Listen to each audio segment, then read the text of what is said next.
Hello friends, welcome to my YouTube channel. Thanks for watching this video. Exercise 5.1 से question number 1 करेंगे.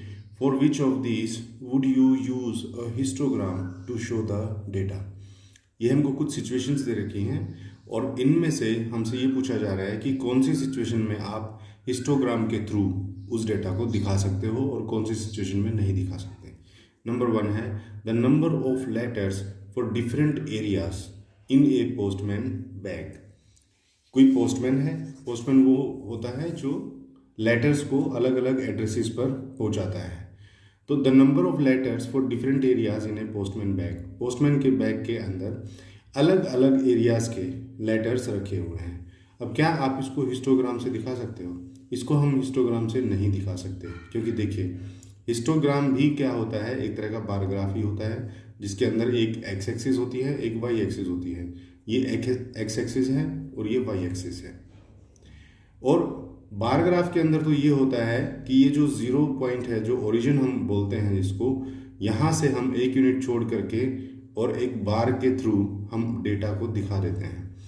लेकिन हमारे पास histogram के अंदर हम डेटा दिखाते हैं ग्रुप का. फॉर एग्जाम्पल मान लीजिए कोई आपको ये बोल दे कि क्लास में स्टूडेंट्स की हाइट का डेटा आपको दे रखा हो. मान लीजिए 20 स्टूडेंट्स की हाइट का डेटा आपको दे रखा हो और उसमें फिर हम इंटरवल्स में डेटा हमको ऐसे दे रखा हो कि मान लीजिए 150 सेंटीमीटर टू 155 सेंटीमीटर तक हैं 3 बच्चों के हाइट, 155 से लेकर 160 तक हैं 4 बच्चों की हाइट और 160 से लेकर 165 तक मान लीजिए हैं 5 बच्चों की हाइट. और इस तरह से डेटा हमारा चलता जा रहा हो.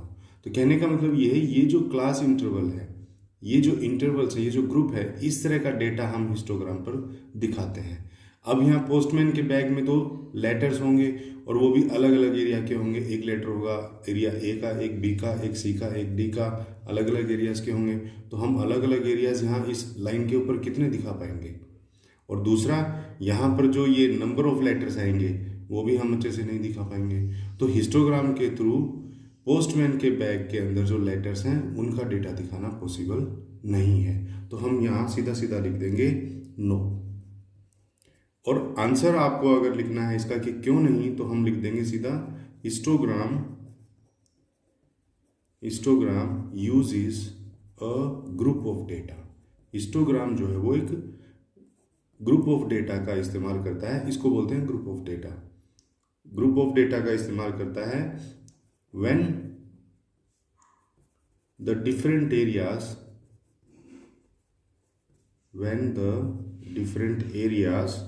would not make a group. जबकि अलग अलग एरियाज तो एक ग्रुप बना ही नहीं पाएंगे क्योंकि वो अलग अलग हैं, तो किसी एक पर्टिकुलर ग्रुप में तो शामिल हो ही नहीं पाएंगे. इसीलिए हिस्टोग्राम के थ्रू हम इसको नहीं रिप्रेजेंट कर सकते. नेक्स्ट सिचुएशन है the height of competitors in an athletic meet. हाँ, इसको हम कर सकते हैं. एथलेटिक मीट का मतलब यह है कि कोई स्पोर्ट्स इवेंट हो रहा है, उससे पहले एथलीट्स की हाइट मापी गई है. एथलीट मान लीजिए 10 एथलीट्स हैं या 20 एथलीट्स हैं और उनकी हाइट मापी गई है. मान लीजिए फर्स्ट की है 151, फिर 152, फिर 153, 154, 157. मान लीजिए इस तरह से हाइट कोई दी हुई है. तो हम क्या करेंगे, इस डेटा को पहले ग्रुप के अंदर कन्वर्ट करते हैं. अब 20 स्टूडेंट्स का तो मैं यहाँ एक्स एक्सिस पे इतने 20 बार्स नहीं बना पाऊंगा. तो हम क्या करते हैं, हम ये कर लेते हैं कि 151 से लेके 155 तक का एक ग्रुप बना लेंगे और फिर देख लेंगे 151 से लेके 155 के बीच में कितने बच्चों की हाइट है. मान लीजिए 4 बच्चों की है, ठीक है. फिर एक ग्रुप बना लिया 155 से लेके 160. मान लीजिए ऐसे बच्चे हैं हमारे पास 3. फिर हम 160 से लेकर 165 सेंटीमीटर तक की हाइट के ग्रुप बना लेंगे. मान लीजिए इसके अंदर फिर 5 बच्चे हैं. तो इस तरह से ग्रुप हम बना लेंगे. फिर हम क्या करेंगे, ग्रुप्स को दिखाएंगे एक्स एक्सिस पर और नंबर ऑफ स्टूडेंट्स को दिखाएंगे वाई एक्सिस पर. तो मान लीजिए जिस तरह हम यहाँ दिखा रहे हैं नंबर ऑफ स्टूडेंट्स 1 2 3 4 5 6 7 8 9 10.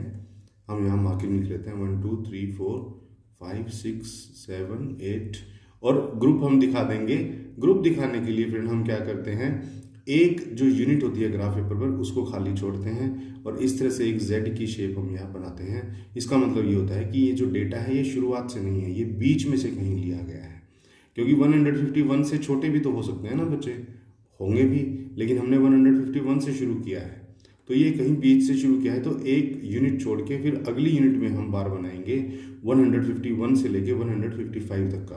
तो हम यहाँ लिखेंगे 151 to 155, और ऐसे बच्चे हैं 4, तो देखिए यहाँ 4 है, तो 4 की सीध में ये लाइन 1 यूनिट जितनी लगा के और ये बार इस तरह से बनाया जाता है। इस तरह से बनता है हिस्टोग्राम। तो height of competitors in an athletic meet, ये तो पॉसिबल है, क्योंकि इनकी हाइट को हम ग्रुप्स के अंदर बांट लेंगे और फिर हम नंबर ऑफ स्टूडेंट को वाई एक्सिस पे दिखा करके उनका हिस्टोग्राम बना सकते हैं। तो हम यहाँ तो लिख देंगे कि yes it is possible, it is possible. Second situation में ये पॉसिबल है। तीसरी सिचुएशन में देखिए, the number of cassettes produced by 5 companies. अब ये भी हमारे लिए पॉसिबल नहीं है, क्योंकि 5 कंपनीज, तो हम क्या करेंगे, अगर एक्स एक्सिस पर हम कंपनीज को दिखा रहे हैं तो नंबर ऑफ कैसेट्स फिर हमको वाई एक्सिस पर दिखानी पड़ेंगी, लेकिन हम कंपनीज को अलग अलग कंपनीज को ग्रुप में तो नहीं बांट सकते। अब मान लीजिए एक कंपनी ए है और एक कंपनी बी है, ठीक है, ए कंपनी बनाती है 10,000 कैसेट्स, बी कंपनी बनाती है 20,000 कैसेट, तो ए और बी तो अलग अलग कंपनी है, इनके मालिक अलग अलग हैं, इनको हम एक ही ग्रुप में नहीं दिखा सकते। तो जब तक डेटा का ग्रुप नहीं बन सकता तब तक आप उसको हिस्टोग्राम के थ्रू नहीं दिखा सकते। तो हम इसमें भी लिखेंगे no not possible, no not possible, इसमें भी पॉसिबल नहीं है क्योंकि डेटा का ग्रुप नहीं बन पाएगा। नेक्स्ट सिचुएशन देखिए, the number of passengers boarding trains from 7 AM to 7 PM at a railway station. किसी रेलवे स्टेशन पर सुबह के 7 बजे से लेकर और शाम के 7 बजे तक कितने पैसेंजर्स ट्रेन के अंदर चढ़े, क्या उस डेटा को आप ग्रुप में बांट सकते हो? हाँ, इसको हम बांट सकते हैं। कैसे बांट सकते हैं? देखिए, मैं एक्स एक्सिस के ऊपर तो टाइम ले लूँगा, ये मेरा एक्स एक्सिस है, एक्स एक्सिस के ऊपर मैं टाइम ले लूँगा। फॉर एग्जांपल मैं टाइम को ग्रुप में बांट लूँगा कि कैसे, कि 7 बजे से लेके 8 बजे तक मान लीजिए 150 पैसेंजर्स चढ़े, 8 बजे से लेके 9 बजे तक मान लीजिए 350 पैसेंजर्स चढ़े, 9 बजे से लेके 10 बजे तक मान लीजिए केवल 100 ही चढ़े, फिर 10 से लेके 11 o'clock तक मान लीजिए 400 चढ़े। इस तरह से हम ग्रुप बना सकते हैं। यहाँ पर हम क्या करेंगे, नंबर ऑफ पैसेंजर्स ले लेंगे वाई एक्सिस पे, मान लीजिए एक यूनिट मैंने 100 के बराबर ले ली, 100, 200, 300, 400, 500, और पहला ग्रुप मैंने लिया है 7 से लेके 8 बजे तक का, तो हम लिखेंगे 7 to 8 AM। अभी तो सुबह के हैं, फिर ऐसे बढ़ते बढ़ते शाम तक पहुंच जाएंगे हम। तो अब देखिए, अगर इसमें मुझे 150 पैसेंजर्स दिखाने हैं 150, तो मैं क्या करूँगा, 100 का पूरा यूनिट और 100 और 200 के बीच का ये जो लाइन होगा ये मेरा बार बन जाएगा 150 पैसेंजर्स। तो इस तरह से हम पैसेंजर्स को तो दिखा सकते हैं, क्योंकि हम टाइम को ग्रुप कर पाएंगे। 1-1 घंटे का मैं ग्रुप बना दूंगा, उसके अंदर जितने पैसेंजर्स ट्रेन के अंदर चढ़े वो मैं इजीली दिखा सकता हूँ। टाइम को एक्स एक्सिस पे दिखा देंगे, नंबर ऑफ पैसेंजर्स को वाई एक्सिस पे दिखा देंगे। तो हिस्टोग्राम बनाना इस सिचुएशन में तो पॉसिबल है, तो हम लिख देंगे यस इट इज पॉसिबल। बस यही आपका ये क्वेश्चन था, काफ़ी इंटरेस्टिंग क्वेश्चन था। इससे हिस्टोग्राम का कॉन्सेप्ट आपको और अच्छे से क्लियर हो गया होगा। तो फ्रेंड, ये था क्वेश्चन नंबर 1। क्वेश्चन नंबर 2 के लिए मिलेंगे नेक्स्ट वीडियो में, तब तक के लिए थैंक्स।